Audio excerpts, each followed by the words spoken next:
இயற்கை வேளாண் விஞ்ஞானி நம்மாழ்வார் மாணவனும் நெல் ஜெயராமன் அவர்களின் நண்பருமான புத்தகலூர் PV உதயகுமார் பேசுகிறேன். நாம் இப்போ நின்றுக்கிட்டு இருக்கிற இடம் வந்து தூயமல்லி அப்படிங்கிற ஒரு பாரம்பரிய நெல் என்னோடய வயலில் தான் நான் இப்போ பார்த்துக்கிட்டு இருக்கோம். இந்த ரகம் வந்து பார்த்திங்கனாக்கா பொதுவாக வந்து நெல்லோட அரிசியில் கருப்பு வண்ணத்தில் இருக்கிற அரிசி தான் வந்து சத்து அதிகம் அப்படிம்பாங்க பாரம்பரிய அரிசியில். அதுக்கடுத்து வந்து பார்த்திங்கனாக்கா சிவப்பு வண்ணத்தில் இருக்கிற அரிசி சத்தானது அப்படிம்பாங்க. அதுக்கடுத்து வந்து பார்த்தா பழுப்பு வண்ணத்தில் இருக்கிறது. அதுக்கடுத்து வந்து பார்த்திங்கனாக்கா க்ரீன் கலரில் இருக்கக்கூடிய அரிசியும் இருக்குது.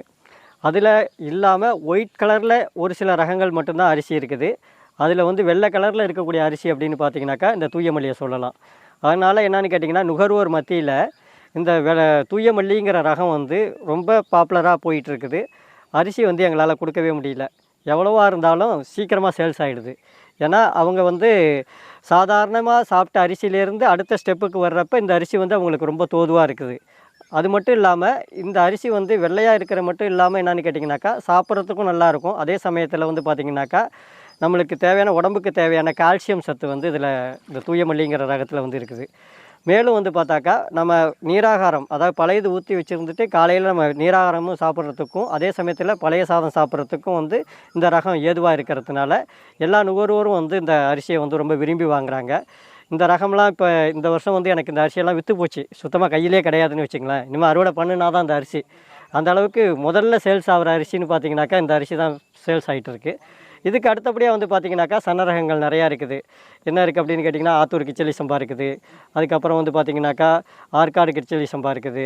அதுக்கப்புறம் இழுப்பப்பூ சம்பா இருக்குது, ஜீரக சம்பா இருக்குது. இது மாதிரி நிறைய ரகங்கள் இருக்குது. அதில் முதன்மையாக விற்கக்கூடிய ரகம் அப்படின்னு சொன்னாக்கா இந்த ரகம் வந்து ஃபெமிலியராக இருக்குது. அதனால் இந்த ரகத்தை வந்து எல்லா நுகர்வோரும் வாங்கி பயன்படுறோம். இதோட வயது, பருவகாலம் அதை பற்றி கொஞ்சம் சொல்லுங்கள். இதோட வயது அப்படின்னு பார்த்திங்கனாக்கா 135 நாட்கள் ஆகும். இதோட பருவகாலம் அப்படின்னு பார்த்திங்கனாக்கா ஆடி மாதத்துலேருந்து புரட்டாசி மாதத்துக்குள்ளே நம்ம விதை விட்டு நடவு நட்டுடணும்.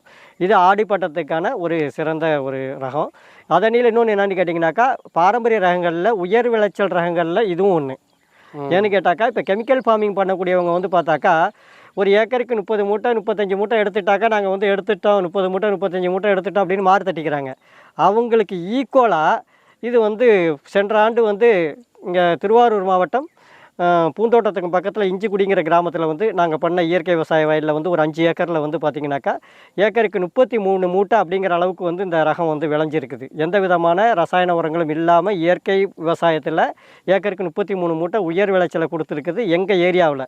அதனால் வந்து இது எங்கள் ஏரியாவுக்கு ஏற்ற ஒரு ரகம் அப்படின்னு, அதாவது திருவாரூர் மாவட்டத்துக்கு மிகவும் ஏற்ற ரகத்தில் ஒன்று இந்த தூயமல்லி ரகம் அப்படிங்கிறத வந்து இந்த நேரத்தில் பதிவு பண்ணிக்கிறேன்.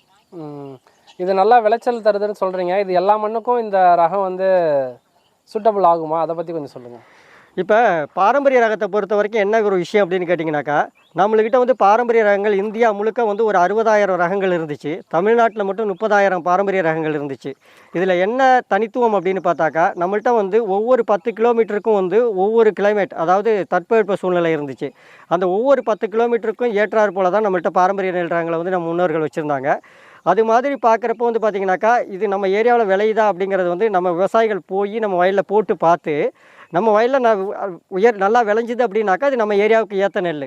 இதை தான் வந்து நம்மாழ்வார் என்ன சொல்லுவாங்க அப்படின்னு கேட்டாக்கா உன்னோட நிலத்துக்கு நீ தான் வந்து மருத்துவர் அப்படிம்பாரு. அது எதுக்காக சொல்கிறது அப்படின்னு கேட்டாக்கா அங்கே உள்ள நீர் ஆதாரம், மண்ணோட ஆதாரம், தட்பவெட்ப சூழ்நிலை இதெல்லாம் வந்து அந்த விவசாயிக்கு தான் தெரியும். அதே மாதிரி இந்த ரகத்தை வந்து அவங்க வயலில் ஒரு வருஷம் போட்டு பாருங்கள். உங்களுக்கு உயர் விளைச்சலை தந்துச்சு அப்படின்னா அது உங்கள் ஊருக்கு ஏற்ற ரகம். உயர் விளைச்சல் இல்லாமல் கொஞ்சம் கம்மியாக இருந்துச்சுனாக்கா சாப்பாட்டுக்கு மட்டும் நட்டுக்குங்க. மற்ற ரகங்கள் என்ன உங்களுக்கு உயர் விளைச்சலை கொடுக்குதோ அந்த ரகத்தை நீங்கள் நட்டுக்கலாம். இடுபொருள் அது மாதிரி என்னென்ன கொடுத்துருக்கீங்க இந்த வயலுக்கு? அதை பற்றி இப்போ இதுக்கு இடுபொருள்னு பெருசாக ஒன்றும் கொடுக்கல. 30 கிலோ ஒரு ஏக்கருக்கு வந்து கடல புண்ணாக்கும் 30 கிலோ வந்து வேப்ப புண்ணாக்கும் கொடுத்துருக்குறோம். ஒரு முறை பஞ்சகவி அடிச்சிருக்கிறோம், ஒரு முறை வந்து மீனமில் அடிச்சிருக்கிறோம். அவ்வளோதான். சரிங்க. உங்களை இந்த அறுவடை முடிச்சதுக்கப்புறம் இந்த அரிசியாக வாங்குறது உங்களை தொடர்பு கொண்டா நீங்கள் வந்து அரிசி தருவீங்களா? நான் இப்போ என்ன சொல்கிறது, நான் இயற்கை விவசாயத்தில் விளைஞ்ச எல்லா விளைபொருளுமே வந்து அரிசியாக்கி அவளாக்கி விதையாக தான் நான் மதிப்பு கூட்டி கொடுத்துக்கிட்டு இருக்கிறேன். அதனால் வந்து எப்போ விவசாயிகள் கேட்டாலும் என்கிட்ட இருந்துச்சுன்னா நான் கொடுத்துடுவேன். அப்படி இல்லைனாக்கா என்னை சார்ந்து விவசாயம் செய்யக்கூடிய உண்மையாக இயற்கை விவசாயம் செய்யக்கூடியவர்கிட்டருந்து நான் வாங்கி அவங்களுக்கு கொடுப்பேன். சரிங்க, நன்றிங்க. நன்றிங்க.